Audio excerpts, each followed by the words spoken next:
Hello दोस्तों, आप लोगों का मेरे चैनल यहाँ क्लासेस में स्वागत है। और आज की इस वीडियो में हम लोग आपको बताएंगे कि अम्लीय वर्षा किसे कहते हैं। यह जो टॉपिक है, इस टॉपिक जो टॉपिक है यह केमिस्ट्री से संबंधित है और इसे बोर्ड एग्जाम में आने से पूरे चांस बन रहे हैं, क्योंकि लोग इस पर ज्यादा फोकस नहीं करेंगे और एग्जामिनर बोर्ड एग्जाम में उसी टॉपिक को देता है जिस पर अधिकांश स्टूडेंट जो होते हैं वे उसे जैसे नॉट इम्पॉर्टेंट करके नजरअंदाज कर देते हैं। तो उसी तरह की ये भी टॉपिक है अम्लीय वर्षा, जिसे अधिकांशतर स्टूडेंट जो हैं वह इसे नॉट इम्पॉर्टेंट कह के इसे नजरअंदाज कर देते हैं। लेकिन मैं आज आपको इस वीडियो में अम्लीय वर्षा के बारे में बताऊंगा पूरा आसान भाषा में। यदि बच्चा भी सीखना चाहेगा तो वो भी इस वीडियो के माध्यम से अम्लीय वर्षा क्या होती है, इससे संबंधित जितने भी प्रश्न उठेंगे आप उसको आसानी तरह से कर ले जाएंगे। यदि आप इस वीडियो को एंड तक देखते हैं तो आपको बहुत ही मजा आएगा।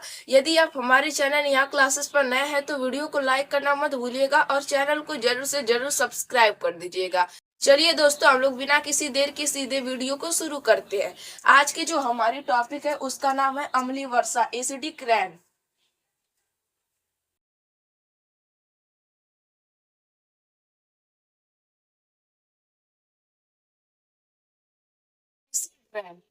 जिसे कहा जाता है अम्लीय वर्षा होती क्या है। जो अम्लीय वर्षा होती है, मैं पहले आपको इसके बारे में समझा देता हूँ। जैसे कि यहाँ पर मैं एक फिगर लिया, यहाँ पर मैंने एक फैक्ट्री बना रहा हूँ। मैं यहाँ पर एक फैक्ट्री बना रहा हूँ। आप लोग मैथ की स्टूडेंट है ना, तो मान लीजिएगा भले ही ये फैक्ट्री ना बने। यहाँ पर यह प्रवेश द्वार है, जो भी है।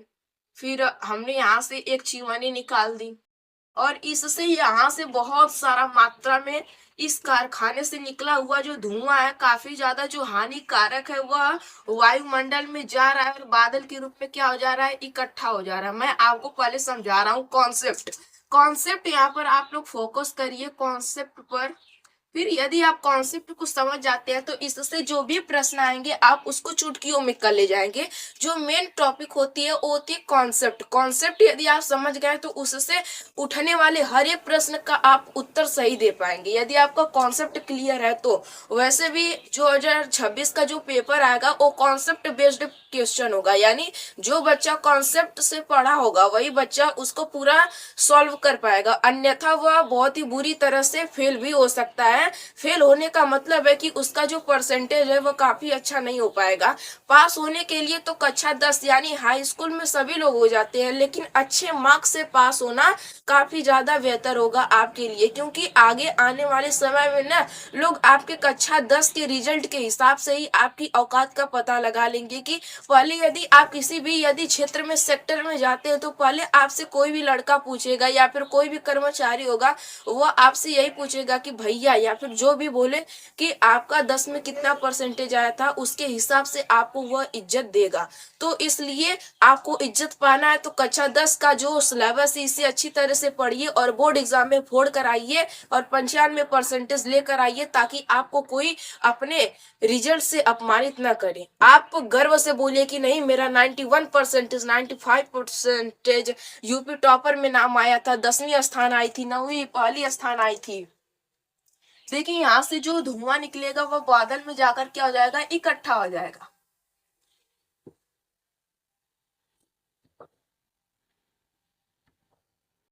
यहाँ पर बादल मैं बना दे रहा हूँ जैसे कि इकट्ठा हो जाएगा। अब क्या होगा, इस जो चिमनी यानी धुआं से निकले इसमें हानिकारक गैसें पाई जाएंगी, जैसे कि सल्फर डाइऑक्साइड, नाइट्रोजन ऑक्साइड। ये जो होंगी वायुमंडल में जाएंगी और वहां पर जल की कुछ मात्राएं होंगी, उनसे क्रिया करके क्या बनाएंगे, जैसे SO2 जो होगा यह जल के साथ क्रिया करके क्या बनाएगा, H2SO4 का बनाएगा, जो जिसे हम लोग सल्फ्यूरिक अम्ल कहते हैं। और जो नाइट्रोजन ऑक्साइड होगा यह जल के साथ क्रिया करके क्या बनाएगा, HNO3 बनाएगा,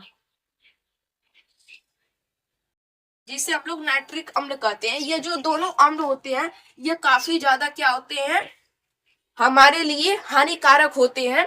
तो ये जो यहाँ से चिमनियों से निकला हुआ धुआं होगा, इसमें जो उपस्थित सल्फर डाइऑक्साइड तथा नाइट्रोजन ऑक्साइड होंगे, यह वायुमंडल में जाएंगे और वायुमंडल में उपस्थित जल की मात्रा के साथ क्रिया करके क्या बनाएंगे, जो नाइट्रोजन ऑक्साइड होगा ये जल की मात्रा के साथ क्रिया करके नाइट्रिक अम्ल बनाएगा, और जो सल्फर डाइऑक्साइड होगा ये वायुमंडल में उपस्थित जल की के साथ क्रिया करके क्या बनाएगा, H2SO4 बनाएगा।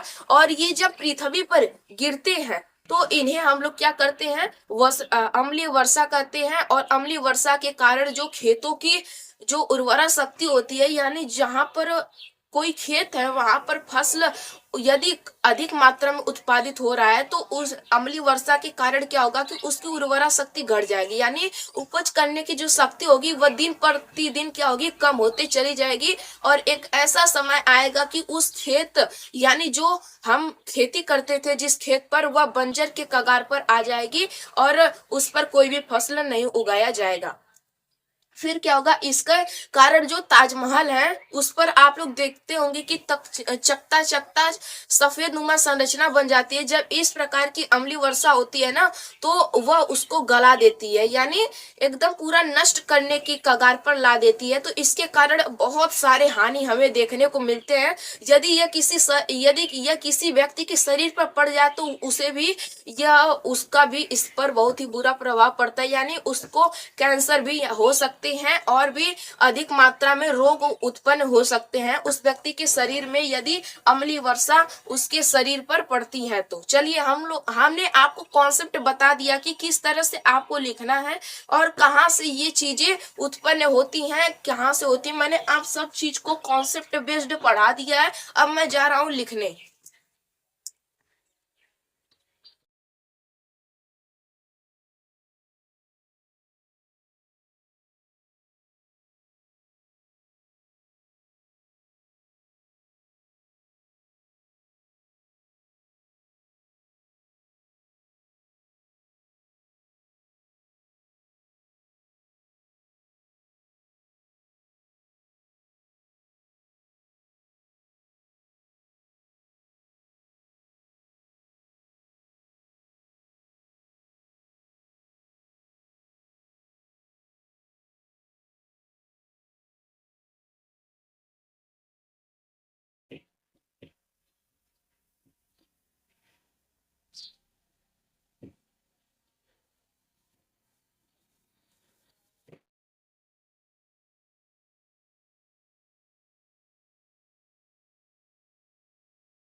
आपको जो भी यहाँ पर चीजें थी मैंने पहले आपको कॉन्सेप्ट बेस्ड पढ़ाया, इसके बाद मैं लिख रहा हूँ। ये नहीं है कि मैंने केवल यहाँ पर लिख कर आपको छपा कर चला जा रहा हूँ। इससे पहले मैंने आपको समझाया है बिल्कुल अच्छी तरह से कि क्या कब होता है क्या नहीं होता है, तो इसके बाद ही मैं यहाँ पर लिखना प्रारंभ कर रहा हूँ।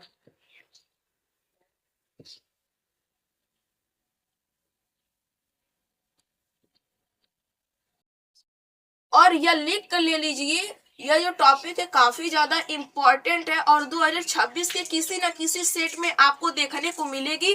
और अधिकांश जो स्टूडेंट होंगे वह क्या कहेंगे कि यह टॉपिक हमें पढ़ाई ही नहीं गई। क्यों? क्योंकि सिलेबस में दिया गया है, लेकिन जो टीचर्स होते हैं और स्टूडेंट्स होते हैं उसे नजरअंदाज कर देते हैं। क्यों? क्योंकि वह जो टॉपिक है उसे ज्यादा इंपॉर्टेंट नहीं समझते हैं और एग्जामिनर इसी चीज का फायदा उठाकर इसी टॉपिक को उन्हें दे देता है बोर्ड एग्जाम में लिखने के लिए। और बच्चे सोचते हैं कि यह आउट ऑफ सिलेबस है, जबकि यह सिलेबस के किसी कोने से उठाया गया हुआ प्रश्न होता है। इसलिए यदि आपको भी नाम करना है तो एक एक पॉइंट पर आपको ध्यान देना होगा। ऑक्साइड,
और याद रखिएगा कि सल्फ्यूरिक अम्ल को हम लोग क्या कहते हैं, तेजाब भी कहते हैं। और जो जो टॉपिक यहाँ पर आती जा रही है नई नई, मैं आपको उसके बारे में भी बताता चला जा रहा हूँ कि यदि आपको बोर्ड एग्जाम में इससे संबंधित कोई भी टॉपिक देखने को मिले तो आप उसे मिस न करें, बिल्कुल सटीक आंसर देकर आए।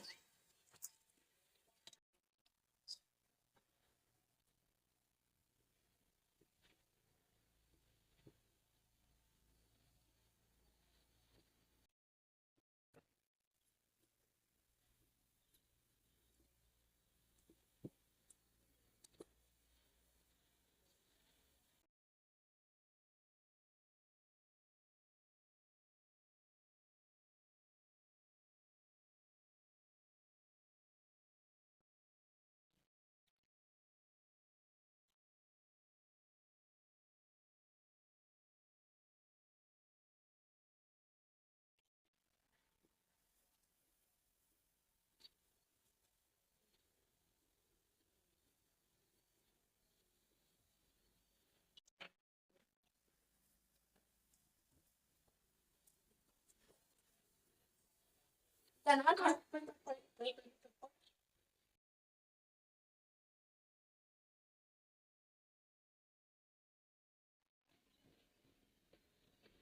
उसे अम्लीय वर्षा कहते हैं। फिर क्या होगा कि अम्लीय वर्षा का प्रभाव क्या पड़ता है अन्य प्राणियों पर, वह भी आपको लिखना होगा इसके नीचे। हेडिंग पहले आपको डालना होगा कि अम्लीय वर्षा का प्रभाव।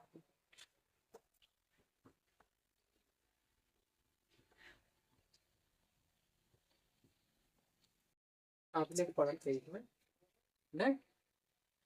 अम्लीय वर्षा के कारण जो मिट्टी की उर्वरा शक्ति है वह घट जाती है।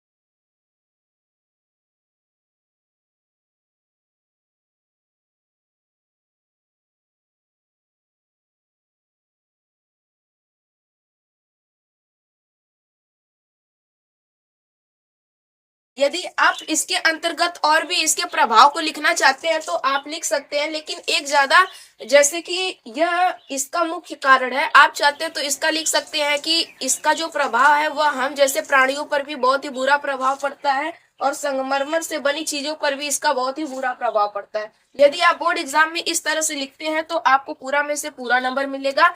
बाकी यहाँ पर आपको ये जो मैंने कॉन्सेप्ट बताया है यह आपको नहीं लिखना है, मैंने आपके एक माइंड मैप यहाँ पर तैयार कर दिया कि आप इसे देखकर इतने लॉन्ग आंसर को आप तैयार कर सकते हैं।